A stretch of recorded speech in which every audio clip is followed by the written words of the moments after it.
This is Beyond the Big Screen podcast with your host, Steve Guerra. Here is another Beyond the Big Screen teaser for episodes coming soon. I hope you enjoy and definitely tune in for the full episodes. If you want to learn more, you can head over to beyondthebigscreen.com. You can support Beyond the Big Screen on Patreon and Subscribestar. By joining on Patreon and or Subscribestar, you can help keep Beyond the Big Screen going and get many great benefits. Benefits include advertisement-free content, bonus content, and early access. The bonus content is great too. I will feature outtakes from episodes and live streaming episodes.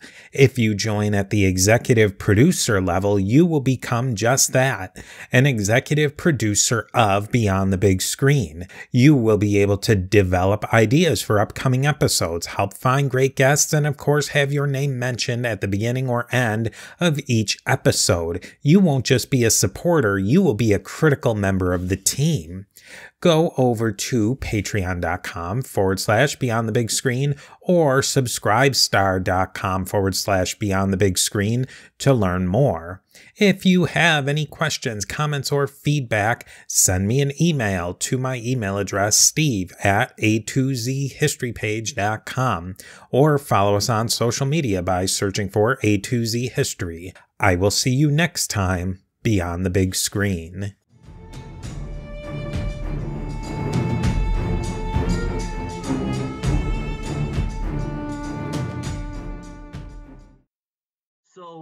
Right. One that immediately comes to mind, and I suppose I did sort of explain it away a little bit earlier. I know a lot of people had a big issue with the way Bruce Lee was characterized in the movie. He's portrayed as a blowhard, as an arrogant, as a mouth, who on top of all of it loses to a stuntman, loses a fight to a stuntman. So I think there could have, but having said that, I explain it away because I do think it's a fantasy sequence. So when we spoke previously, that was an issue that I had, but I feel like I've sort of worked past that. But the several issues that I do have, I don't think that there was enough focus on Sharon Tate.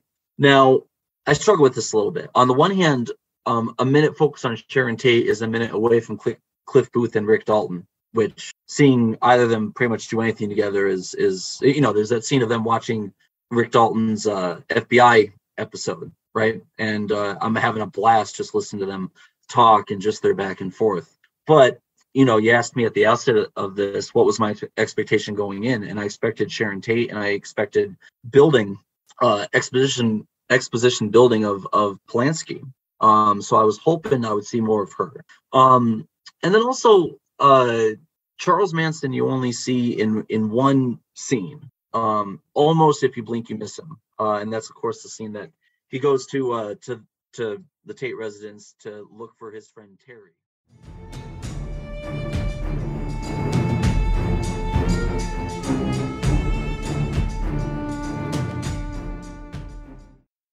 I think that in a lot of ways, this movie, if you strip away the Western element to it, it's a Alfred Hitchcock and an Agatha Christie movie or play combined. There's so many aspects of it, especially the soliloquies and the monologues that Marquis will do, where he's logicking out what he thinks is happening.